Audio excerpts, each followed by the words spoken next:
Me convierte en Comanche. ¡Comanchería! La figura de la monarquía es siempre una figura compleja. Casa Real y en particular la familia real son instituciones sobre las cuales no se puede hablar a menos que sea para decir frases halagüeñas o, como algunos partidarios de posturas reaccionarias, dar vivas al rey. Es precisamente ese particular apoyo de los grupos reaccionarios que hace que nos surja la pregunta por el carácter actual de una institución que parece sobrevivir una serie de contextos, desde escándalos de corrupción hasta excentricidades de distinto tipo. Hace 9 años, Felipe VI asumió el reinado de España y lo hizo tras una forzada abdicación del emérito Juan Carlos I, que suele visitar España para participar en alguna que otra actividad recreativa, pero nunca, como imaginarán, para rendir cuentas por sus múltiples sospechas de corrupción. Pero Juan Carlos I no solo se vio forzado a abdicar por la corrupción, sino también y sobre todo por una presión popular de gran magnitud en aquel 2011 en que el 15M cambió el rostro de España planteando una enmienda a la totalidad del sistema. Y no es posible entender el régimen del 78 sin entender a la monarquía como esa piedra angular sobre la que se erige. 9 años desde que Felipe VI se hizo rey, ¿en qué posición se encuentra la monarquía? Dice un canto popular español que si Juan Carlos quiere corona, que se la haga de cartón, que la corona es de España, no para ningún Borbón. Si Juan Carlos quiere corona, que se la haga de cartón, que la corona de España es para el pueblo español. ¿Profecía que se puede cumplir? Hoy en Zona Comanche hacemos una radiografía del reinado de Felipe VI y de la situación de la monarquía española. Se convierte en Comanche. ¡Comanchería! Buenas tardes, Comanches. Hoy vamos a hablar de la monarquía, una institución sobre la que el poder mediático casi no habla, pero ni con la boca muy pequeñita. Y vamos a hacerlo en un contexto en que Felipe VI cumple 9 años de su reinado. Así que vamos a hablar también de ese proyecto encarnado ahora en Felipe VI. Para esta reflexión a fondo sobre este tema del que se habla muy poco, contamos en mesa con Antonio Santes Mases, filósofo y analista político. Gracias por estar aquí. Contamos también con Manu Levín, que es nuestro director de contenidos en Canal Red. Gracias por venir. Con Rebeca Quintanz, periodista e investigadora, y con Rafa Mayoral en mesa, que es secretario de Horizonte Republicano de Podemos.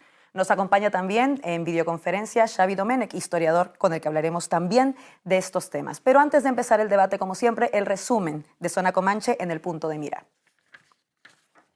Este mes de junio se cumplen 9 años de la proclamación de Felipe VI como rey de España. Su nombramiento como nuevo jefe del Estado se producía después de que Juan Carlos I se viera forzado a abdicar por los escándalos de corrupción que envolvían a la familia real. A pesar de que estaba llamado a ejercer un papel de moderación, lo cierto es que los gestos de Felipe VI a la España conservadora han sido una constante en su reinado. Desde su discurso del 3 de octubre con el que avaló la represión contra el independentismo catalán, pasando por sus alabanzas a la independencia e imparcialidad de la judicatura, con el CGPJ bloqueado por el Partido Popular o por el reconocimiento a la derecha mediática con la entrega de un premio a Vicente Valles. De hecho, según la encuesta realizada por 40DB para la plataforma de medios independientes, la mayoría de la ciudadanía ubica a Felipe VI en la derecha. Un 29% de los encuestados los sitúa en la derecha y un 14% en la extrema derecha. Hoy, en Zona Comanche, analizamos los 9 años de reinado de Felipe VI. Empezamos con la regla del primer minuto para una intervención inicial y abro fuego con una pregunta que se ha respondido en esta intervención inicial. A 9 años de reinado de Felipe VI, ¿cómo podemos caracterizar su periodo como rey? Empiezo con Rebeca. Bueno, pues yo creo que lleva poco tiempo, Felipe, todavía, pero sigue siendo lo más característico. A mí me parece que es un rey que está todavía en el armario. Nos van a quedar muchísimas cosas por ver, no ha empezado. Estamos en una etapa que a mí personalmente me recuerda mucho los primeros años del reinado de Juan Carlos I, que también se decía que era muy diferente de lo anterior que habíamos tenido, que era el franquismo, y que era muy campechano y no se podía hablar mal de él en ningún sitio porque la construcción de su imagen estaba perfectamente consolidada como campechano, demócrata y bueno, ¿no? Y Felipe está cumpliendo muy bien con ese papel de salvar a la monarquía, que es para lo que lo pusieron ahí después de una gran crisis, y ese papel lo está haciendo muy bien, pero aún hemos visto muy poco de él. Rafa. Bueno, esta semana escribimos un artículo que lo titulábamos de Felipe VI de la bandera de la reacción a no saber nada de las cuentas de Suiza, ¿no? Y yo creo que ahí él juega un papel que es el papel de cierre para precisamente, como decía Rebeca, ser como el bote salvavidas de la institución monárquica que está en crisis. Pero al final lo que nos hemos encontrado es que no ha habido ningún cambio y que todo lo que hizo Juan Carlos lo podría hacer él perfectamente, lo podría hacer perfectamente igual o peor, porque no tendría ningún tipo de repercusión de ninguna clase. Y luego hay algo que yo creo que es también importante, es decir, y lo planteaba también Rebeca al principio, todavía no se ha dicho nada, pero sí se han visto cosas, que eso es lo más grave, porque volvemos otra vez a aquella frase de ¿a quién crees? ¿A mí o a tus ojos? ¿No? ¿A quién crees? ¿A mí o a las escrituras de las fundaciones de Suiza donde usted consta como beneficiario? ¿No? Que es lo que le pasaba a Felipe VI, que está ahí en los papeles, ¿no? Manu. Los 9 años de Felipe VI, bueno, yo creo que en el discurso aquel del 3 de octubre que se mencionaba al principio, Felipe VI buscó su mito legitimador, digamos, similar a lo que fue el 23F para Juan Carlos I. Desde el punto de vista del discurso de legitimación de la monarquía, si hubiera que responder en una sola frase ¿para qué servía Juan Carlos I?, seguramente la respuesta sería para que no hubiera un golpe de Estado en España. Si eso lo aplicamos a Felipe VI, creo que el elemento que ellos buscan es ¿para qué sirve Felipe VI? Para que no se rompa España, ¿no? Y ahí es donde buscó su mito legitimador. Lo que pasa es que yo creo que es precisamente al revés y que se dan las condiciones para intentar atacar y dar la vuelta a ese marco, que es el marco más profundo de legitimación de Felipe VI, porque lo que está sucediendo es al revés. La monarquía y el proyecto territorial, económico y la forma de Estado que representa es lo que está rompiendo España a nivel generacional, a nivel territorial y a nivel ideológico. Antonio. Pues yo en resumen pondría intentar salvar la institución. Es decir, cuando llega Felipe VI, la abdicación del padre, claro, solo tenemos que comparar con la muerte de Isabel II, ¿no? Y lo que ha tardado el hijo en llegar, con más de 70 años, 73 años, muchísimos años, ¿no? Es verdad que se habían producido ya, hasta el Papa de Roma había dimitido, ¿no? Entonces empezaba a dar ya la idea de que las cosas no eran para toda la vida, no eran vitales, pero la idea es cómo salvar la institución. Y efectivamente está el tema del 3 de octubre, está lo más importante probablemente, lo que ocurre cuando se inicia la COVID en marzo y lo que ocurre en agosto.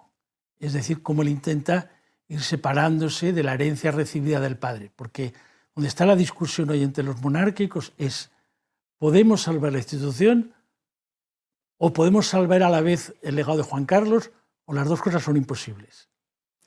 Voy con Xavi. Si yo describiría estos 9 años, yo os diría como una época turbulenta para la monarquía. Primero porque el propio inicio del reinado de Felipe VI se inicia porque hay un peligro de que la sucesión no se pueda dar, es decir, se inicia cuando Podemos ha irrumpido en las elecciones europeas y es posible, según anuncios, de que Podemos 100 diputados en esos momentos y por tanto no se puede dar una sucesión tranquila. Por tanto, el primer cometido de esta sucesión de Juan Carlos I es básicamente estabilizar la monarquía para estabilizar el sistema. Pero durante este periodo de 2014 a 2000, yo diría que vive de todo. Es decir, para poner solo un dato, en el primer año de 2000 hace más rondas de Felipe VI, más la mitad de las rondas de investigación que había hecho su padre en todo su reinado. Es decir, en un solo año hace casi la mitad del trabajo que había hecho su padre durante todo su reinado.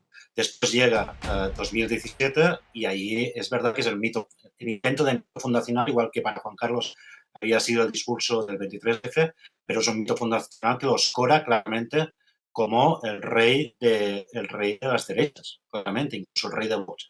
Pero parece que en ese momento ya queda así, pero cuando se cierra todas estas crisis, en 2020 le vienen los líos familiares. Cuando ya parecía que habían acabado los grandes problemas de crisis de Estado, le llega a su propia familia con los líos que le comporta.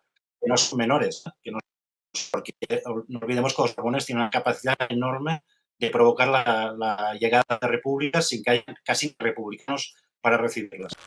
Vamos a abrir un poco mesa con cosas que acaban de decir un poco todas. Me quedo con una reflexión interesante sobre el proyecto del que estamos hablando, ¿no? El proyecto que lidera de alguna manera Felipe VI. Esta idea de que si nos preguntáramos cuál es la utilidad del monarca y cuál es la utilidad o el papel en concreto, en su momento, de Juan Carlos I, teníamos muy claro que la respuesta era para evitar un golpe de Estado, ¿no? Y cómo después, cuando nos hacemos la misma pregunta sobre Felipe VI, algunos podrían querer decir, como decía Manu, que era para evitar, ¿no?, que se rompa España. Sin embargo, vemos que realmente esto no es verdad, de alguna manera. Y entonces, a partir de ahí sí me interesa pensar en estos gestos que ha tenido Felipe VI en concreto con lo que podemos llamar una derecha muy conservadora o la extrema derecha directamente, ¿no? Y pienso, por supuesto, en el 3 de octubre. Quiero que escuchemos sus palabras para recordarla y a partir de ahí pensar en ese proyecto y esos guiños, cuando menos, a la extrema derecha. Por todo ello, y ante esta situación de extrema gravedad, que requiere el firme compromiso de todos con los intereses generales, es responsabilidad de los legítimos poderes del Estado asegurar el orden constitucional y el normal funcionamiento de las instituciones, la vigencia del Estado de Derecho y el autogobierno de Cataluña, basado en la Constitución y en su Estatuto de Autonomía. Una suerte de legitimación de la por ellos en un contexto particularmente convulso. ¿Qué significa esa legitimación, Rafa? Bueno, yo creo que hay una llamada a la parte del Estado que no se presenta a las elecciones y que es muy reaccionaria, que se active. Es una llamada a que se active, es un momento de legitimación de que haya sectores del Estado que no asuman la soberanía popular y de legitimación de la emergencia de una fuerza de extrema derecha, de una fuerza monárquica radical, que es lo que se produce inmediatamente después, que es la emergencia de Vox. Es decir, no habría Vox sin el discurso del 3 de octubre y no habría ese sentimiento o esa legitimación de participar en el proceso político por parte del Poder Judicial, que a mí me parece que es una de las cosas que él hace y que luego, una vez que abre esa puerta, ya no se ha cerrado hasta hoy. Es decir, se plantea que en un problema político la solución es judicial. Y a partir de que los jueces se convierten en sujetos políticos, no han parado hasta la fecha. Quizás la relación que él tiene con los jueces es similar a la que tuvo su padre con los militares, ¿no? El padre eran los militares y el hijo son los jueces, quizás, ¿no? ¿Rebeca? Sí, sobre la función de la monarquía, lo que estuvisteis diciendo antes, yo estoy solo en parte de acuerdo, porque creo que el papel fundamental de la monarquía primero es perpetuarse en el trono, mantenerse ahí a costa de quien sea. En eso Felipe y Juan Carlos están siendo muy parecidos. Y sobre todo, en el contexto español, la monarquía española, lo que supone la monarquía es establecer unos límites a la democracia, mantenernos en una democracia limitada, que es la que diseñaron en la transición, y que se apoya mucho en los militares, los jueces, los poderes fácticos de verdad, ¿no? Con el que está en la punta de esa pirámide sería el rey, ¿no? Y ahí estuvo Juan Carlos, que se apoyó más en los militares por cuestiones históricas, por lo que correspondía en ese momento, y seguramente Felipe ahora más en el poder judicial.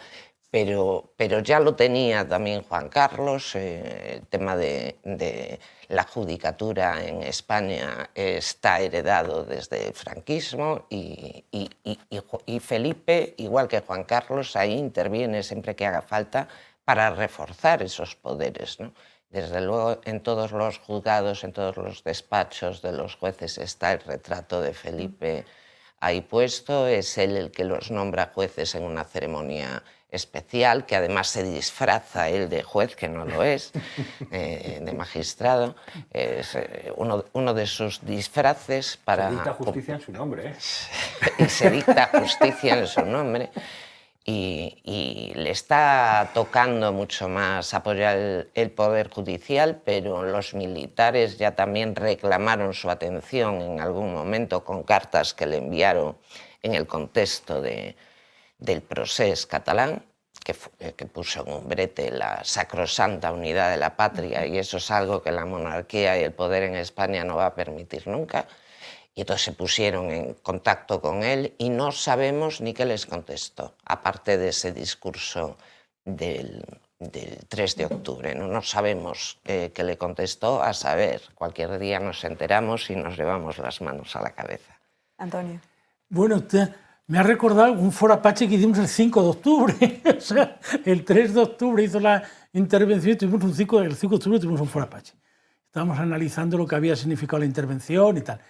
Bueno, la intervención, esto que dice Manu, probablemente sí.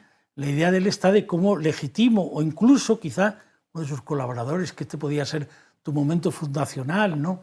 Todo siempre es más contingente. Es más contingente porque realmente depende mucho también de la personalidad de Rajoy.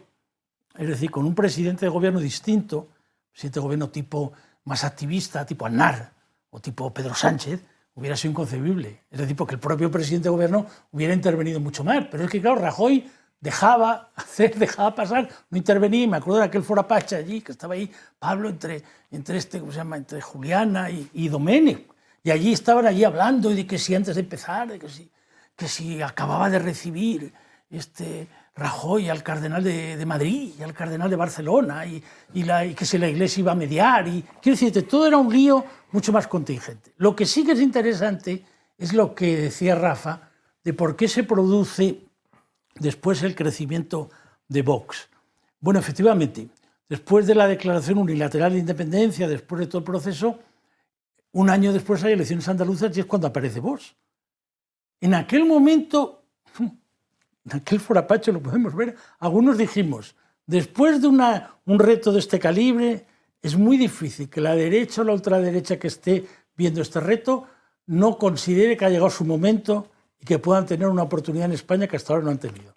Y efectivamente ocurrió, porque no cabe la menor duda que, claro, todo lo que afecta a la unidad de una nación afecta a la cuestión existencial.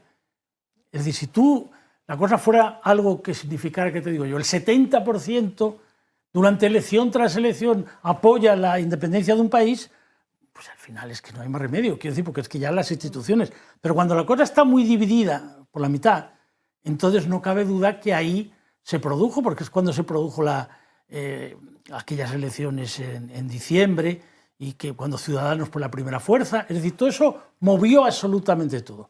Pero yo creo que todo eso a él, a Felipe VI, le afectó menos que lo del 2020. O sea, el 2020, la decisión que en plena COVID alguien nos diga que él ha roto, que no va a tener nada que ver, que renuncia a la herencia del padre. Y después, cuando todavía seguimos con la COVID, que diga que el padre tiene que abandonar España. Entonces organiza el gran lío, porque termino con la cuestión mediática. No es cierto que no haya habido la cuestión mediática. Él ha intentado que haya alguien que cuente, Felipe VI, cómo lo ve él, que ha sido el libro de Zarzalejos. El libro de Zarzalejos ha sido un libro donde ha intentado explicar cómo ellos lo ven. Por lo que ha ocurrido, el problema que ha habido es que hay una parte que quiere, como decía antes, no salvar la institución, que es lo que pretende el actual, sino además de salvar la institución, salvar al padre, que eso ya es mucho más complicado, porque claro, con todo lo que se ha sabido, eso sí que ha sido un mito que ha caído en el suelo. Por tanto, yo creo que aquí es donde está el gran problema de cara al futuro de la monarquía. Las dos cosas tengo la impresión que no se pueden salvar. Entonces, el intento del actual es salvar la institución a pesar del padre, a pesar de que el padre tenga que estar fuera o a pesar de la ruptura familiar. ¿Lo logrará? Eso ya mucho más difícil de saber, podemos analizar. Teniendo en cuenta que el padre también de cuando en cuando vuelve, claro, vuelve a aparecer pues, en San Geljo y la Show, aplauden. exactamente, Y todo, o sea, claro, no es que no esté del todo, ¿no?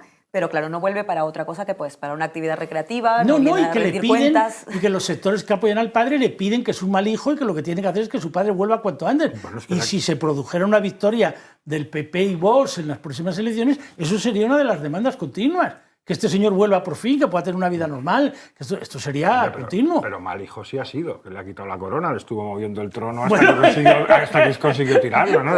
Mal hijo que le ha quitado la corona o mal padre que le ha dado una herencia horrible. Claro, porque pero claro, bueno, la herencia ha sido tremenda. Es decir, es que claro, lo que ha significado el apoyo, porque cuando decía Manu lo del tema del rey que salvó de golpe, bueno, pero es que en los años anteriores, yo que soy el más viejo de pues que logra aquello. Es decir, a Juan Carlos se le dio una impunidad total.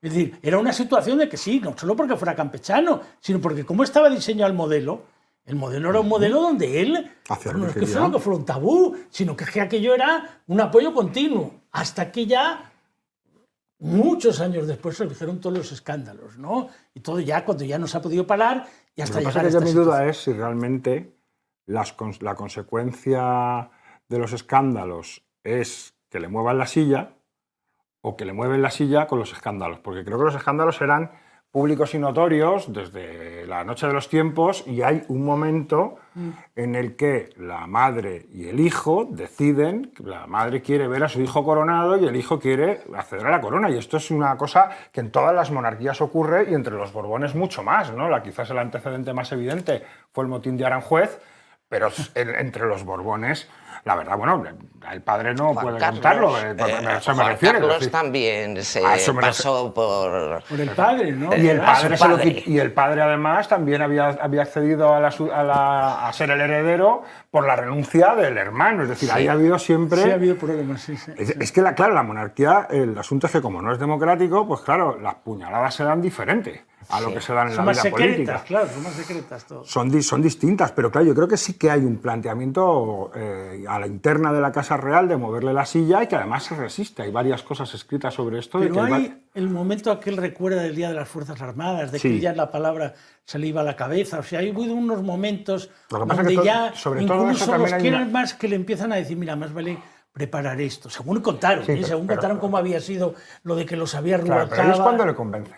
Cuando le convences. Porque llevaban ya tiempo. De hecho, él mismo en el mensaje de abdicación, parte del relato tiene que ver con cuando he llegado a cierta edad, he caído en cuenta de que debo darle. Entonces, asume un rol protagónico también para tener un relato distinto sobre su abdicación. Hablaremos de esa abdicación porque creo que es importante también verla en un contexto de pulsión social, que me parece que no hay que perder de vista más allá de los escándalos. Si no hubiera habido un movimiento de impugnación, probablemente esa abdicación tampoco se hubiera acelerado en llegar. Pero por seguir un poco al hilo de lo que estábamos conversando, hemos hablado del papel de los jueces, ha hablado Antonio del papel también de los medios y de esta disputa interna que luego ha generado pues, un contrapunto de opiniones. Voy con Manu y luego con Xavi.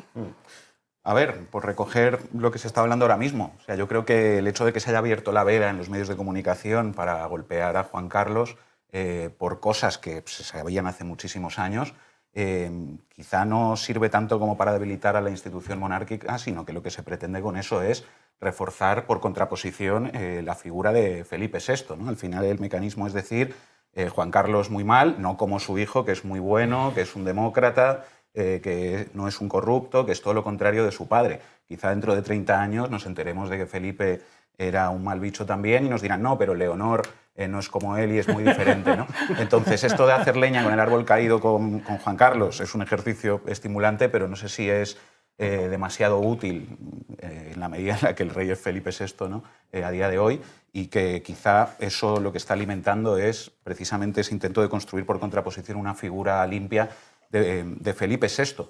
Decías, de vez en cuando viene Juan Carlos a España y se chotea. Yo creo que hace 10 años no se habrían atrevido, o hace 8 años no se habrían atrevido a hacer eso. Creo que el hecho de que Juan Carlos pueda venir ahora a chotearse del pueblo español y de los pueblos de España viniendo a una regata es síntoma de la fortaleza y del avance cultural de la ultraderecha, porque creo que hace algunos años no habría, digamos, Felipe no habría permitido eso, o desde luego no sé si se habrían atrevido a hacerlo, y el hecho de que lo hagan ahora creo que refleja, bueno, y que es síntoma de ese momento de envalentonamiento de la derecha en España, y ahí recogiéndolo del discurso del 3 de octubre, efectivamente, que él alimentó, ¿no? Y legitimó y reforzó todas esas posiciones. Yo no sé si diría tanto como Rafa que Vox no existiría sin el discurso del 3 de octubre, pero desde luego él reforzó todos esos planteamientos porque hizo un discurso del que el mensaje principal al final era que el proyecto centralista monárquico está por encima de la democracia. Que eso no deja de ser, en el fondo, una afirmación del propio papel de la monarquía, ¿no? Y voy a lo de cuál es la función de la monarquía. La función de la monarquía y lo que representa es precisamente eso, es la prevalencia de los poderes fácticos en España por encima de la democracia, ¿no? La monarquía, al fin y al cabo, es el legado de Franco para la jefatura del Estado, es lo que él dispuso y lo que él quiso para la etapa postfranquista, es por lo tanto el símbolo de la continuidad del régimen del 78 con la etapa no democrática y es el símbolo de la prevalencia de esos poderes fácticos por encima de la democracia. Frente a eso, y acabo, yo creo que la pulsión republicana es lo que define los periodos de avance democrático en España en los últimos 200 años y por lo tanto es de alguna manera el destino democrático de los pueblos de España frente a ese modelo que claro que está contrapuesto a la democracia. La monarquía y la democracia son antónimos, ¿no? De alguna manera. ¿Voy con Xavi? Sí, yo muy de acuerdo con esto de la República es el destino democrático de los pueblos de España. Yo solo dos comentarios. El primero, yo creo que el 3 de octubre es muy importante y es importante porque señala como mínimo dos elementos que caracterizarán están en el futuro, que lo caracterizan el 3 de octubre. Uno es que el discurso del 3 de octubre, Felipe VI no lo hace ni a petición del PSOE, ni a petición, lo supimos después, del propio gobierno de España, que estaba en manos del Partido Popular. La pregunta es, si ni el principal partido de oposición pedía ese discurso y el partido de gobierno tampoco lo pedía en esos momentos, ¿en nombre de quién hablaba el jefe del Estado? Me parece que ahí él se muestra claramente en dos vectores. El primero es, él es el representante del Estado profundo, es decir, de esos sectores del Estado que consideran que defienden el Estado por encima incluso de la democracia. Se marca una señal muy importante haciendo esto. Y lo segundo, entra en una crisis de legitimidad muy importante en territorios, digamos, de intensidad política, como el País Vasco y Cataluña, una crisis de legitimidad que ha recuperado. Esa no ha recuperado, eso hay que ver las visitas o los intentos de visitas que hace la monarquía española a distintas ciudades de España, lo complejas que son esas visitas. Por tanto, yo no... O sea, es verdad que el centro se sitúa en el problema familiar, pero 2017 marca el momento fundante de esta monarquía. Es decir, ahí donde señala qué representa y qué quiere representar. Por tanto, yo ese discurso creo que sigue siendo central para entender en el futuro cómo se puede desarrollar esta monarquía, sobre todo en la familia. Es cierto que es muy problemático. Yo creo que siendo muy problemático ha conseguido hacer cortafuegos y hay un elemento muy importante en eso, que es el elemento de que creo que es el 31 de octubre, el 21 de octubre, no me acuerdo, de este año, llega a su mayoría de edad. Y aprovechar como un proceso de relegitimación, ya no solo separar al abuelo del hijo, que es verdad que se ha hecho esto, es decir, el abuelo era muy malo, pensemos que el padre era muy malo, pensemos que el padre era muy malo hasta cierto momento, porque antes era maravilloso. En este país no había monárquicos, había juancarlistas. Hasta ese momento, en este país, yo creo que no hay gente que diga, yo no soy monárquica, soy filipista. Eso no ha pasado aún. Por tanto, el discurso 3 de octubre no funciona igual que el discurso del 23F en el golpe de Estado de Juan Carlos. Pero sobre todo yo creo que no solo van a separar al padre de hijos, sino que van a proyectar el futuro hacia la hija. Es decir, van a intentar celebrar un futuro con la hija, que además me acuerdo de unos carteles que había en Madrid que decían Leonor, el futuro. Y que me chocaba mucho por lo siguiente, es decir, ya solo pensamos en el futuro porque el presente está insalvable. Yo creo que van a proyectar mucho en la hija para intentar relegitimar la institución. Interesantes varios apuntes que han salido en la mesa. Y me interesa además esta operación de la que hablábamos, ¿no?, de salvar a la monarquía, que a lo mejor era entendida por algunos incluir al padre, para otros matar al padre, pero la operación estaba diseñada para salvar la monarquía. Y quiero que pensemos también, esto es algo que hacemos mucho en Canal Red, en el rol de los medios en esa operación de salvataje, que me parece particularmente importante. Así que quiero que escuchemos a Felipe VI en 2021 en la entrega de premios de la APM. No sé si lo recordáis, pero me parece importante oírlo y luego continuamos el debate. Vallés, cualidades periodísticas básicas y la capacidad de incomodar desde la neutralidad. En suma, su labor periodística se rige por criterios de rigor, ecuanimidad y empatía. Evita interferir entre la información y sus destinatarios. Interesante porque hablábamos, y lo comentaba justo Domènech, cómo el 3 de octubre fue dirigido a un sector específico, y lo tenía muy claro. Este mensaje también, de alguna manera, ¿no?, está dirigido a esta suerte de caverna mediática, y pensemos un poco en ese rol también de los medios de comunicación en la operación Salvataje. Rafa. Bueno, es que es otro poder que ejerce el poder sin presentarse a las elecciones, que es lo que al fin y al cabo quiere representar la monarquía. La monarquía representa socialmente a aquellos que tienen el poder pero no pasan por las urnas y tienen un representante en el Estado que les garantiza poder acceder para que hagan sus trapiches y sus negocios, ¿no? Y se decía antes que ni el PSOE ni el PP le dieron directrices para hacer ese discurso, pero es que el propio Rajoy, en su momento para abordar la cuestión del 1 de octubre, en quien delega son los jueces, y los jueces, como comentábamos antes, administran la justicia en nombre del rey. Es decir, hay como una suerte de legitimación de todo lo que supone el ejercicio del poder sin someterse a la propia soberanía popular. Es decir, creo que esa es la lógica permanente, que es algo que planteaba Rebeca al principio que yo creo que es fundamental, que la monarquía es el límite a la democracia. Y creo que además hasta que no entendamos eso, porque siempre hemos establecido históricamente en España la contradicción entre monarquía y república.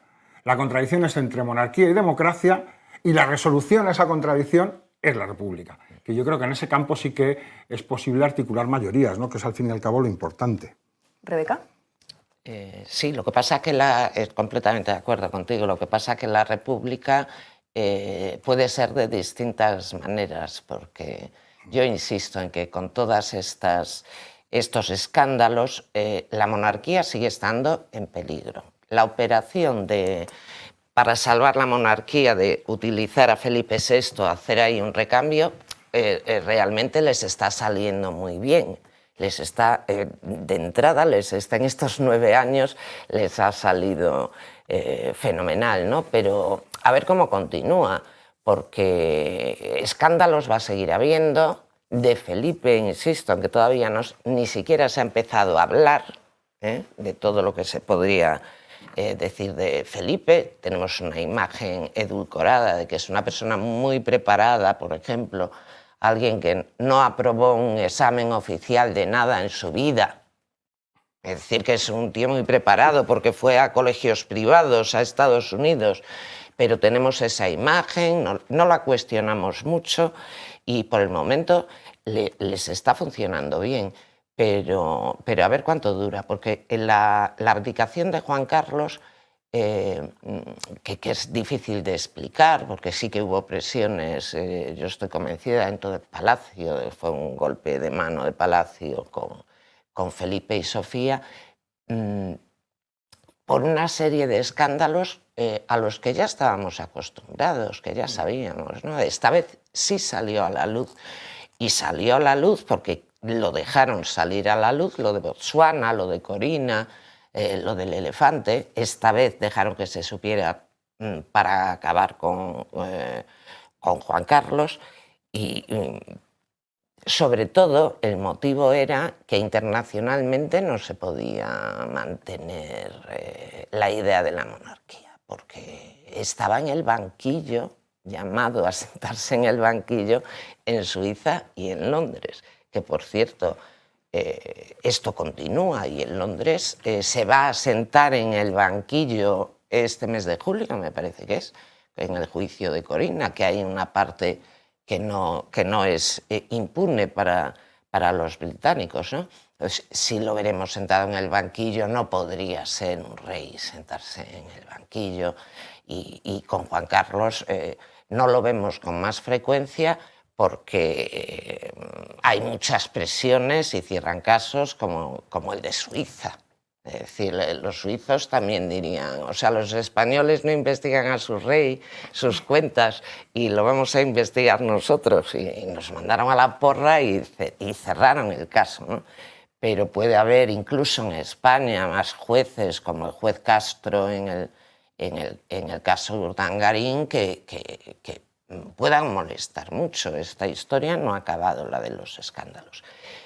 Los de Juan Carlos y luego yo me imagino que empezarán los de Felipe, que ya digo que se sabe muy poco de él todavía. Sabemos muy poco, pero ya sabemos que hay cosas como las vinculaciones directas entre cosas que se han investigado de Juan Carlos y que tenían a Felipe como beneficiario directo. Ojo, Felipe, o sea que lo saca la prensa extranjera, claro, literalmente, porque por supuesto. Aquí no. Por aquí supuesto, no como se atreve veíamos, nadie. hay una suerte de omertá que se construye desde muchos frentes. Quería aprovechar algo que ha mencionado Rebeca sobre, claro, a ver, a lo mejor se podrían atrever. Esta vinculación en la omertá de la judicatura también con la corona no es menor. Total, para ir luego con Antonio, de algo que dijo José Antonio Ballestero, a ver si recordamos. Por favor, un momento de atención. Antes de que finalice el acto, os pido que con toda moderación, pero también con toda convicción, gritéis conmigo, por favor, ¡viva el rey! ¡Viva!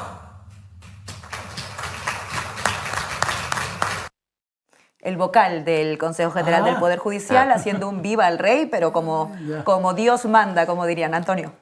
Bueno, a mí me parece que efectivamente la tensión entre las dos estrategias, sobre todo se vio en aquel verano, no del 2020. Es decir, una estrategia que incluso como ya había entrado esta obsesión que hubo contra el gobierno de coalición y contra Pedro Sánchez empezaron a decir que realmente que había sido él el que se había obsesionado en echar a Juan Carlos y en mandarlo fuera y tal cual. Y yo recuerdo mucho los artículos de Zarzalejos, que continuamente decía que no, que esto se ha hecho completamente en conexión, que métanse ustedes con Sánchez, pero por otra cosa, por esto no, hombre, que esto está haciendo lo que le ha pedido la Zarzuela, o por lo menos Moncloa y Zarzuela en esto van juntos. Y sin embargo, ¿por qué esa posición no cuajaba?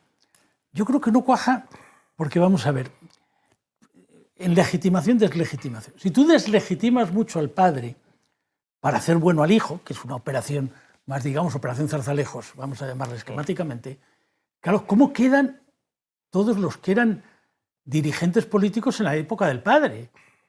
Porque claro, si aquello fue tan tremendo, más allá del libro de Rebeca Quintas y otros que nos han ilustrado, lo hemos leído, todas esas cosas, pero claro, si aquello era tan tremendo, ¿qué hacían ustedes entonces? Es decir, si realmente aquello era el reino de la impunidad, el reino, pero ustedes, claro, hubo gobiernos del PSOE, gobiernos del PP, gobiernos... Entonces, ¿qué hicieron? Participar. Entonces, claro, ya, pero es una pregunta complicada porque, claro, si tú lo que vienes a decir es, ¿cuál era el discurso de la transición? El discurso de la transición era, hay una monarquía, que es la monarquía del 18 de julio que llamaban, es decir, la idea de que se puede perpetuar directamente la dictadura sin partidos, sin sindicatos, sin autonomías, sin derechos humanos, sin Estado de Derecho, claro, aquello era inconcebible. Y entonces, efectivamente, claro, Suárez siempre decía, bueno, pues esto no puede ser, vamos a mover esto, se busca una persona joven que es Suárez, que es el que al principio parecía menos indicado a hacer aquello, y es el que empieza a mover la cosa hasta llegar hasta el punto límite que era la legalización del PC, y después del 15 de junio ir a un proceso de crear una nueva Constitución frente a los que decían que había simplemente que hacer otra ley más después de la ley de reforma política. Y eso hace que, bueno, pues se llega un momento hasta que llega la crisis del 80, 81 y todo lo que ocurre con el golpe, la caída de Suárez, en fin, todo ese proceso, ¿verdad? La entrada de la OTAN. Claro, y la entrada de la OTAN... Claro, no, pero fíjate, que la entrada de la OTAN... No se entendería la contradicción entre el rey Suárez sin hablar de la OTAN. La entrada de la OTAN con Calvo Sotelo, sin embargo, no impide, porque él lo declara antes del 23F, él dice, y mi gobierno provocará la entrada de la OTAN. Y a pesar de todo, el Milán del Bosch y el otro dan el golpe y tal. Entonces, en esa circunstancia, ¿qué es lo que ocurre? Claro, es muy difícil la operación de deslegitimar si seguido la idea de que la transición fue modélica. Oiga, pues no fue tan modélica si realmente esto fue el reino de la impunidad. Entonces, es una operación difícil. Y por la que ellos empiezan a decir, no nos metamos en eso, que es un poco la frase de Anson. Anson continuamente repite, aquí ha habido 4 grandes reyes, Carlos V, Felipe II, Carlos III y Juan Carlos I de Borbón y Borbón. Es decir, que todo lo que va, Carlos IV, Fernando VII, Isabel II, Alfonso XII, ese pobre pues, vivió poco. Alfonso XIII, claro, no había manera, porque claro, que fue una catástrofe sin paliativos, los líos, todo lo que ocurrió. Y entonces, claro, empieza el lío, pero claro, si Isabel II murió en el exilio, si lo de Fernando VII y Carlos IV fue una catástrofe todo, este también va a morir en el exilio. Entonces, claro, es un lío enorme de dar continuidad a una institución tan fracturada, y después lo que se ha dicho aquí, que después hay todos los líos, porque claro, el dinástico en principio que era el padre, que era don Juan de Borbón, y vino el hijo, la designio de Franco, o sea, todo se complica muchísimo. Pero yo creo que ahí es donde está uno de los problemas, y por eso el libro de Zarzalejos tuvo mucha menos difusión de lo que se pensaba y tuvo menos predicamento, porque ese poder mediático dijo, mejor no. Mejor seguimos insistiendo en que por pequeños errores, y ahí se metieron políticos del PP, políticos de lo que era la UCD, políticos socialistas como Guerra. Guerra continuamente ha declarado, bueno, pero hombre, son pequeñas cosas, ¿qué más? ¿Qué importa? Un problema de faldas, un problema de no sé qué, es un gran rey. Y todos han insistido para que no quitemos el mito, además como el hijo no va a tener al padre, o sea, que era la operación contraria a la de Zarzalejos, que era decir, pasemos página, busquemos el camino con la nieta del taxista, con la nieta de tal, con la nueva, la España distinta. Esto es lo que se ve difícil y es por lo que hace tan difícil. Y yo añadiría un último punto, a ver cómo lo veis vosotros. Es que también otra de las dificultades está en que estos se meten en unas operaciones complicadísimas. Porque yo, por ejemplo, pienso, ¿realmente la sociedad española entiende que tú metas 3 años en las Fuerzas Armadas a una chica de 17 años? Quiero decir, lo que le van a hacer a esta chica, a Leonor, 3 años. Un año en Marina, otro en aire, otro... Porque dices, bueno, no, porque en otros países tú tienes personas que llegan a la presidencia de gobierno como la Thatcher, como Merkel, y nunca han ido a las Fuerzas Armadas. No han estado nunca en las Fuerzas Armadas, y Isabel II nunca estuvo en las Fuerzas Armadas. Entonces, ¿por qué esta obsesión de que ahora la hija como heredera tiene que hacer los mismos años que hizo el abuelo y que hizo el padre? ¿Y eso cómo puede resultar? Pues vete a saber si de pronto imagínate que a la hija le entran unos problemas de unas depresiones terribles, una crisis enorme, y que de pronto todo eso salte por los aires por haberte metido en un lío que nadie te pedía. Te habría dicho, bueno, que vaya unos meses allí, ya está, ahora que haga una carrera universitaria normal, como hicieron sus tías, pero además vamos con ese lío ahora. Entonces, por eso yo digo, yo no veo que esté como muy claramente diseñado. No creo que esté, yo creo que está fracturado, contingente, azaroso, tiro por aquí, no encuentro el apoyo que deseo, tiro por allá, y con riesgo. Sí. Por supuesto. Me gusta además cuando has metido el componente del régimen, porque me parece que es importante entender, muchas veces separamos que el régimen de 78 tiene una cuestión fundante precisamente en la corona. Y a propósito de eso, y para seguir luego doy turno a Manu, Rafa y a Xavi que me lo están pidiendo, quiero que escuchemos unas declaraciones del Partido Socialista, que tiene mucho que ver en esto. De hecho, Pedro Sánchez se decía a sí mismo republicano, pero quiero que escuchemos a Carmen Calvo. La jefatura del Estado no está en cuestión en este país. Es nuestro marco constitucional. Lo dijo clarísimo, pese a que, insisto, el actual candidato, pero además el que ha sido nuestro presidente, dijo en su momento también que él se consideraba republicano y lo dijo sin ningún problema. Manu. Republicano monárquico o socialista monárquico. Habría que explicar cómo es eso. Bueno, yo creo que ahí se ve pues, cuál ha sido y cuál va a seguir siendo, por lo pronto, el papel del PSOE con respecto a la monarquía. Por discutir un poco con el planteamiento que hacías, ¿no? Decías, y tiene lógica, ¿no? Si uno se pasa deslegitimando la figura de Juan Carlos, se puede llevar por el camino, digamos, la legitimidad de la institución. Lo que pasa es que yo creo que, si bien evidentemente ellos habrían querido no tener que sacrificar a Juan Carlos, ¿no? Y poder seguir alabando su figura y su trayectoria, lo que pasa es que eso no ha sido posible, porque en 2014 hubo un momento de crisis, digamos, profundísima, donde ellos estuvieron rápidos, haciendo el relevo en la corona, que en sí mismo esa decisión ya supone de alguna manera deslegitimar la figura del padre, ¿no? Porque es asumir que él no digamos, tenía las condiciones para seguir ejerciendo ese rol o que algo había hecho mal, ¿no? Y por eso había que cambiarlo por Felipe. Lo que pasa es que, digamos que la legitimidad de la institución monárquica es ante todo la legitimidad de la persona del rey, ¿no? Porque la institución monárquica es una institución unipersonal. Sí, está también la familia real y tal, pero ante todo es el rey, ¿no? Y de hecho, decíais antes que en España el discurso promonárquico, más que promonárquico, siempre ha sido pro-juancarlista, ¿no? No era tanto decir la monarquía es maravillosa, sino Juan Carlos es maravilloso. Por lo tanto, yo sí veo que, aunque no es lo que hubieran deseado en un escenario óptimo, sí funciona, digamos, que deslegitimar la figura del rey anterior no tiene por qué llevarse por el camino la legitimidad de la figura del rey actual, sino al contrario, ¿no? Que sí que les funciona para construir por contraposición bueno, pues a un rey limpio frente a un rey sucio, ¿no? A partir de ahí yo comparto la posición que decía Xavi, ¿no? De que el rey, con ese mito fundacional del 3 de octubre, lo que hizo fue situarse a la derecha. Es lo mismo que representa también que le dé un premio a Vicente Vallés o que, digamos, los posicionamientos de cierre de filas con los poderes fácticos no democráticos, con un CGPJ bloqueado que no tiene legitimidad desde hace años, con un poder mediático que no se presenta a las elecciones, pero que además ha protagonizado una campaña antidemocrática de destrucción de un partido perfectamente democrático y legal como era Podemos, ¿no? Con mentiras que se han contado desde la televisión, con documentos falsos que decían que Nicolás Maduro había pagado dinero a Pablo Iglesias en un paraíso fiscal. Esto se ha hecho, esto se ha enseñado en la televisión en España y eso es lo que está, digamos, apoyando ahí el rey.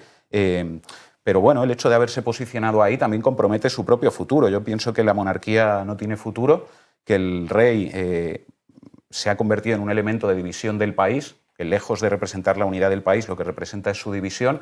Lo decía antes, al menos a 3 niveles. A nivel ideológico, porque es un rey claramente situado a la derecha por parte de la población, ¿no? Se decía antes en uno de los vídeos que hemos puesto, y la gente que se considera progresista o de izquierdas no lo quiere, y eso, digamos, distingue un poco la figura del rey actual de la de su padre, que aunque fuera un franquista tuvo la habilidad de hablarle a otros sectores más progresistas del país. Felipe no, Felipe es un rey claramente de derechas. Es un elemento de división también territorial, porque como decía Xavi, hay territorios muy importantes de este Estado donde nadie quiere al rey, ¿no? Como es Cataluña y es Euskadi, y también es un elemento de división generacional porque, según dicen los estudios de opinión disponibles, la gente joven, también la de derechas, ve con absoluta extrañeza esa institución y digamos que el apoyo a la monarquía es muy minoritario entre los jóvenes. Por lo tanto, yo creo que tenemos la oportunidad de dar la vuelta a ese marco, ¿no? Y de plantear que frente a eso una república plurinacional como proyecto de profundización democrática, de modernización económica y de unidad en base al reconocimiento de la diversidad y la plurinacionalidad de España es el horizonte que puede volver a convocar a millones de personas a lo largo y ancho del territorio para, digamos, un proyecto común que pueda durar décadas. Y de hecho creo que hay que poner eso también sobre la mesa en términos de cifras. Hay una intención, por lo menos de que se celebre un referéndum, más allá de los resultados que también tienen una mayoría que saldría republicana. Pero hablemos de la intención de que se celebre un referéndum, según las pocas encuestas que hay, el CIS nunca pregunta por ello, por supuesto, de un 43% de la gente. No es menor y creo que es claramente una demanda atendible. Rafa y luego Xavi. Yo es que tengo hasta dudas de que haya por qué hacer un referéndum sobre la monarquía. Hayamos un referéndum sobre la esclavitud. Nadie se plantearía hacer un referéndum para legalizar o no legalizar la esclavitud. ¿Cómo podemos hacer un referéndum para legitimar si la jefatura del Estado tiene que estar en manos de una persona que no se somete ni ante las urnas ni ante los tribunales? Yo creo que ahí hay lo hablábamos, lo plantearon unos compañeros una vez en un debate cuando estábamos trabajando la cuestión de la consulta, que yo la cuestión de la consulta lo veo interesante como forma de abrir el debate, pero no tengo nada claro que se tenga que dar en el marco de un referéndum. Es decir, el 14 de abril no fue un referéndum, la llegada de la Primera República no fue un referéndum, lo que hace falta es una mayoría política suficiente para empujar el cambio. Y hay una cosa que le preguntaba a David Jiménez muchas veces, que contaba David Jiménez, el exdirector del Mundo, en su libro, que decía que él le preguntó una vez al rey, que le dijo, bueno, Su Majestad, y entonces decía, pues si hay algún día que los españoles no me quieran, pues me iré, ¿no? Pues de lo que se trata simplemente es de que encontremos la manera de explicarle que los españoles y las españolas ya no le quieren, ¿no? Yo creo que esa es la fórmula, es decir, tener una mayoría democrática que permita eso. Y comentabais antes el por qué el PP y el PSOE están tan preocupados con el hecho de que no se termine de tirar por el inodoro la memoria de Juan Carlos I. Claro, es decir, es que el señor Correa en los juicios de la Gürtel grita a cuatro vientos, yo guardaba el dinero con aquel. Es que hacía negocios con ellos. ¿A quién se refería Pujol con lo de la rama? Cuando hablaba de la rama y cuando hablaba de todas esas cosas, ¿no? Es decir, es que aquí ha habido una oligarquía patrimonial que ha utilizado el Estado como forma de economía extractiva, histórica, y que eso es al fin y al cabo lo que tenía que garantizar la monarquía, ¿no? Y de hecho Juan Carlos, cuando se resiste a que le quiten, impulsa el Consejo de Competitividad donde están sentados sus más ínclitos amigos, presidentes de las principales empresas del país. Lo que pasa es que la operación no le sale.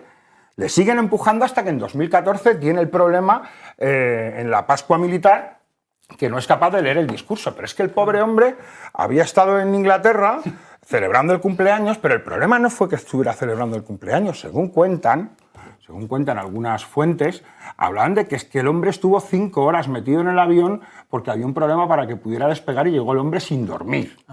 Entonces, ¿por qué llegó el hombre sin dormir? Pues quién sabe, pero si llevan antes de 2012 moviéndole el trono, pues yo la verdad que a mí me surgen dudas. A mí me surgen dudas. Pero era un empuje permanente porque se fuera. Es decir, y él se negaba a irse. Es decir, yo por eso pongo en cuestión que él se va por los escándalos. Los escándalos ya se conocían, pero son una herramienta para sacarle de la jefatura del Estado porque hay determinados poderes de los que ha perdido ya la confianza para que pueda gestionar sus intereses en el Estado. Y los primeros que yo pondría encima de la mesa, que ya dejan de respaldarle tan contundentemente como ya han hecho durante tanto tiempo, son los Estados Unidos, que ya dejan de ver al rey Juan Carlos como un representante fiable desde el intento de la venta de Repsol a Lukoil a los rusos en 2008. A partir de ahí, obviamente, ¿a quién se le ocurre pensar que es cuando dicen es que este hombre ha perdido la cabeza? ¿Por qué dicen que Juan Carlos ha perdido la cabeza? Porque a nadie que tenga 2 dedos de frente en geopolítica se le ocurre pensar que se le puede abrir las puertas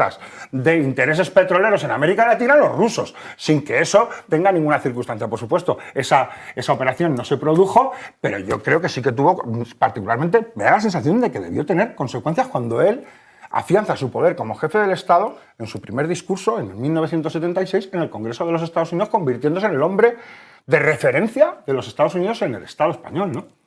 Xavi. No, yo, comentario menor y ahora entro en el tema de por qué creo yo que abdicó Juan Carlos I y lo voy a relacionar con el presente y el futuro de Felipe VI.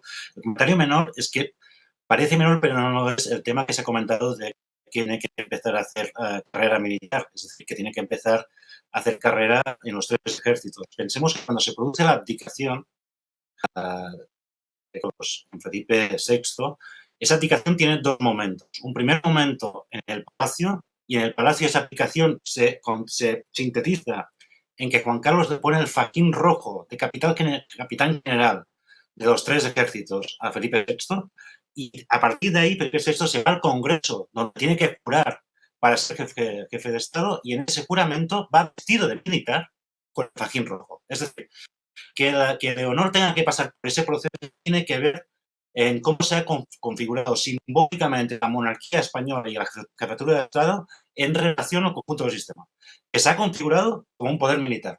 Y eso tiene que ver también de dónde viene esa monarquía, efectivamente, porque eso, el que tiene los 3 ejércitos, esto lo fundó otra persona, de sangre azul, pero mandó muchos años.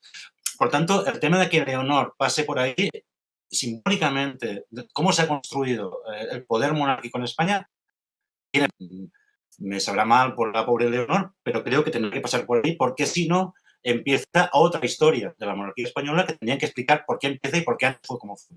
Y lleno de eso al tema de la abdicación.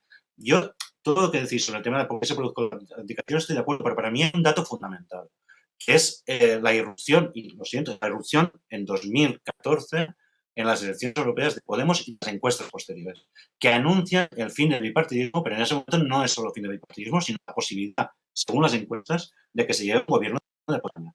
Eso tiene efectos sobre el tema de la monarquía, y Zarzalejos escribe una hoja de ruta en ese momento de la abdicación, unos meses antes, ahora no podría dar, explicada perfectamente por qué se tenía que producir la abdicación. Eso tiene efectos en la monarquía porque la abdicación y la sucesión se tiene que votar en el Congreso. Es decir, hay una ley orgánica que se tiene que votar en el Congreso de Diputados aceptando esa sucesión. Ese es quizás, digamos, el punto de fuga del llamado de consolidación de la monarquía. El miedo es que si hay unas elecciones generales antes de que se produzca la abdicación por imposibilidad física, mental, Juan Carlos, el miedo es que esa votación no salga. Y ahí aparece Pedro que, bueno, es el gran estratega de la operación de salvar a la monarquía española, y se presenta una ley orgánica por lectura única en el Congreso de Diputados sobre la sucesión, lectura única, sin capacidad de enmienda. Debo recordar que solo O'Donnell Orza, el diputado del PSOE en esos momentos, es el único que se abstiene. Por tanto, esta operación se hace porque se sabe que el sistema político se está haciendo añico. Y es muy importante salvar la monarquía. ¿Por qué? Por la relación que estáis estableciendo entre el Poder Judicial y los distintos poderes. Es que la monarquía, y valga la redundancia, es la coronación del sistema. Es decir, si la monarquía cae, cae el sistema. Esto que decía Rafa de que no haría falta un referéndum, bueno, es que básicamente si cae la monarquía, por líos familiares, por bloqueo, si cae la monarquía y se inicia un proceso constituyente de facto. Es decir, a pesar de que no haya habido referéndums, a pesar de que no haya habido cortes constituyentes, ya inmediatamente se inicia unas cortes constituyentes. Y aquí va mi tercer punto, con esto acabo, en relación a Felipe VI. Juan Carlos fue el rey que se consolidó en los gobiernos del PSOE. Tenía una muy mala relación con el Partido Popular. Eso tiene, a pesar de, más allá de que Aznar quería ser rey, evidentemente quería ser jefe de Estado y por eso le molestaba el rey, tiene sentido que la monarquía busque su legitimidad precisamente en los sectores que puedan ser más susceptibles de no ser monárquicos.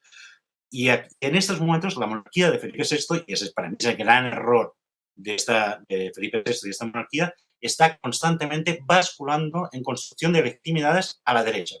Jamás en el campo progresista. Y eso deja bastante virgen ese campo progresista para devenir republicano. Y aquí un último punto histórico. La primera república española vino porque unos señores que no eran republicanos, que eran radicales de Zorrilla, se convirtieron en republicanos ante la imposibilidad de seguir defendiendo la monarquía. Se convirtieron en republicanos y eso abrió el campo para los auténticos republicanos, para los Figueras, los Pimarcay, para las victorias electorales de esos republicanos. Pero sin este proceso, en el caso de también hay un campo que era monárquico, incluso de derecha, ¿qué pasa? Dice Torcala Zamora, sin ir más lejos, ¿qué pasa al campo republicano? En el caso de Felipe VI, que ahora mismo, y seguro que lo va a ligar, o no, de momento es lo que está haciendo. La liga es fuerte, solo el campo de derechas puede parecer que la está consolidando. Es más, si las derechas van a ganar el gobierno de España, parecería, en un nuevo bienio negro después de la victoria de la nueva CEDA, parecería que eso, ganan las derechas, Leonor cumple 18 años, hace un gran discurso en el Congreso, se levantan todos a aplaudir, a rabiar, eso parecería que lo está consolidando, pero en realidad estaría abriendo más el campo para el republicanismo en el otro sector de la población española. A mí. Ya estamos llegando al final del programa, han salido muchísimas cosas, pero es lo que suele ocurrir con estos programas de reflexión profunda, es que se nos queda corto. Así que volvemos a la regla del minuto cada uno, pero quiero dejar una pregunta sobre la mesa para mirar un poco hacia el futuro, algo que ya ha anticipado un poco Xavi y también un poco Manu. ¿En qué podría concretarse ese proyecto republicano que sería la consecuencia, la resolución, esa contradicción que planteabas entre monarquía y democracia? Empecemos. Un minuto, empiezo por Rebeca. El proyecto republicano, sí.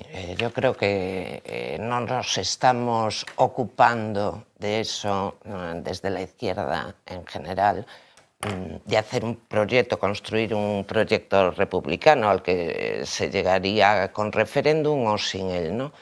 Pero yo en ese sentido soy muy optimista, creo que sí que hay condiciones que ya las había en el momento de la transición. Cuando murió Franco, lo reconoció Adolfo Suárez en aquella entrevista tapándose el micrófono y tal, que si se hubiera votado hubiera ganado la República.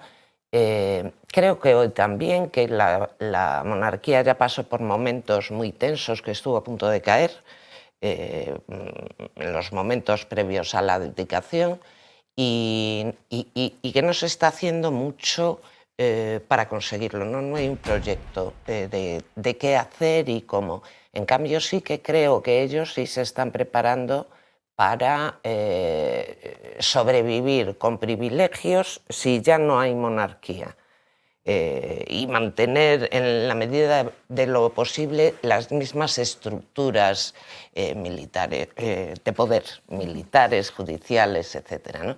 Entonces, creo que estamos en un momento muy decisivo y que es momento de trabajar mucho en ese proyecto republicano porque va a caer. Muy bien. ¿Rafa? Yo estoy de acuerdo con Rebeca. Y además creo que el problema que tienen es que tienen una crisis en cuanto a la propia institucionalidad y tienen una crisis en cuanto al proyecto económico y social que ha sostenido esa institucionalidad. Todo eso está en crisis. Entonces solamente tienen un camino, que es el camino de la reacción, de intentar seguir profundizando y cavando en un proyecto que está obsoleto y que es incapaz de responder a las necesidades del momento. Creo que hay una reflexión que habrá que hacer, que es cómo resolvemos precisamente la posibilidad de conformar esa mayoría, que a mí me parece que esa es la clave de Bóveda. ¿Y en torno a qué? ¿No? Es decir, se ha comentado la cuestión de la plurinacionalidad, la garantía de los derechos civiles y políticos, la garantía de los derechos económicos y sociales, y ahora ya en el siglo XXI las nuevas generaciones de derechos feministas y los derechos de la madre tierra, los derechos ambientales como elementos que puedan configurar un proyecto que sea capaz de permitir que salgamos del modelo neoliberal, que yo creo que es la clave de cuál es, qué es lo que está sosteniendo la monarquía, ¿no? Manu. Bueno, yo creo que hay muy pocos ejemplos, por no decir ninguno, en la historia en el que se produzca un cambio de sistema o un cambio de régimen de acuerdo a los propios mecanismos que establece ese régimen para ser modificado, con lo cual yo creo que no hay que buscar tanto, digamos, la clave que va a traer la República en los mecanismos constitucionales y parlamentarios previstos en el actual régimen, sino que necesitamos un movimiento social, no solo político, también político, pero sociopolítico, por una nueva república, un movimiento a la república que haga un planteamiento, digamos, un poco más separado de las lógicas memorialistas, que, digamos, no se referencien los viejos símbolos del siglo XX, sino que sea capaz de construir nuevos símbolos y una nueva identidad y de rellenar ese significante que es la república, no solo con digamos, cambios en el modelo de Estado, sino también como un proyecto de modernización económica, porque la monarquía representa a un sector muy concreto empresarial, ¿no?, improductivo y corrupto, y a un proyecto, digamos, territorialmente amable y que convoque a los pueblos de España y del que nadie se quiera ir. ¿Antonio? Pues yo creo que sería bueno que Zona Comanche nos convocara otro día para hablar de memoria y república, porque hoy hemos hablado mucho de los líos, e incluso con estas historias que ha contado Rafa, dignas de The Crown, un capítulo concreto de la madre, el hijo, lo que pasó, cómo fue la conspiración. Pero hay una frase que ha dicho Xavi muy interesante. Aznar, cuando ha dicho, dice, bueno, claro, él tenía mala relación porque él quería ser jefe de Estado. Bueno, yo no lo desdeñaría eso. Es decir, yo creo que hay una parte de la derecha que lo que está trabajando desde hace años es la siguiente idea. Vamos a ver. Si tenemos que ir a un cambio constituyente, entonces lo discutimos todo. Si discutimos todo, entonces también discutimos no solo si hay república, sino qué república. Y puestos a que haya república, yo estaría dispuesto a una república que no fuera plurinacional, sino que fuera unitaria. Es decir, ¿qué es lo que le atraería más a una persona como Aznar? Por ser jefe de Estado de una república elegido directamente por los ciudadanos y que mostrara al Endacari o al presidente de la Generalitat que ellos tienen un nivel de soberanía rebajado sobre él, porque él es el que tiene la soberanía del conjunto de la nación con el voto directo. Es decir, frente a la tesis que el nacionalismo pone siempre, ustedes tienen una monarquía heredera de una dictadura, nosotros tenemos una legitimidad democrática, no, yo la tengo, pero es unitaria, pero es centralista directamente de los ciudadanos. Y esto, claro, plantearía problemas enormes desde el punto de vista de cómo compatibilizas eso con el régimen parlamentario, con la plurinacionalidad, con el pluripartidismo, en fin, con la democracia parlamentaria. Pero yo creo que eso está detrás de muchas de las reflexiones de la FAES y de la forma como publican sobre la RUS, sobre Samper, sobre todo cómo van ellos revisando la memoria, qué tipo de revisión es la que ellos hacen. ¿Xavi? Sí. Muy de acuerdo en esto, porque a veces la derecha no analizamos en toda su complejidad. Los falangistas no fueron monárquicos. Es decir, hay una corriente importante de la derecha que no es monárquica, aunque ahora yo creo que Vox sí que está mostrando que hace de la monarquía uno de sus principales puntos. Pero es verdad que en la derecha también se pueden mover cosas y el sueño de una república de lo Mitterrand o lo Chirac, ¿no? Es decir, del rey Sol, Aznar convertido en el nuevo rey Sol de España, creo que el sueño húmedo está ahí. Lo que pasa es que es muy complicado porque es verdad que eso para articularse con la plurinacionalidad, más allá de si la firma o la niega, lo veo muy complejo. O sea, que eso pueda ser aceptado directamente. Dos, básicamente. Yo creo que hay una vía que es la activación política de los datos que dan las encuestas. Si os fijáis, los datos que dan las encuestas sobre el tema de la cuestión monarquía-república en España son casi iguales que los datos que daban sobre la cuestión del referéndum sobre el derecho de decidir en Cataluña. Es decir, un 70% de la población está de acuerdo en que haya un referéndum sobre la monarquía-república. Un 40 y tantos, no sé cuántos, está de acuerdo además en que haya república. Un 38% considera que hay monarquía, o sea, hay partido. Pero esos datos que en Cataluña existían, alguien los activó políticamente. O sea, los datos en sí solo son inermes. Entonces, o hay un proceso de activación política de eso, o si no, que puede ser que no, dos consideraciones finales. La primera, yo el tema no creo que sea inmediato, puede ser mañana o puede ser dentro de 10 años, y eso no lo sé.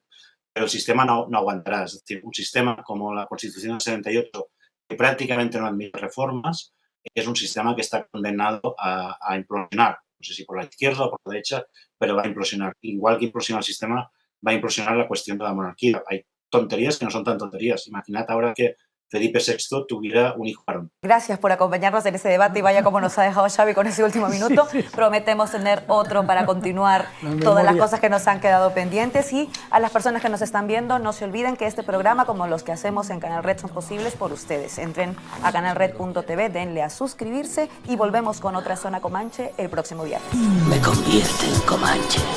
Comanchería es un modo de vida, atracar bancos, joder a la policía.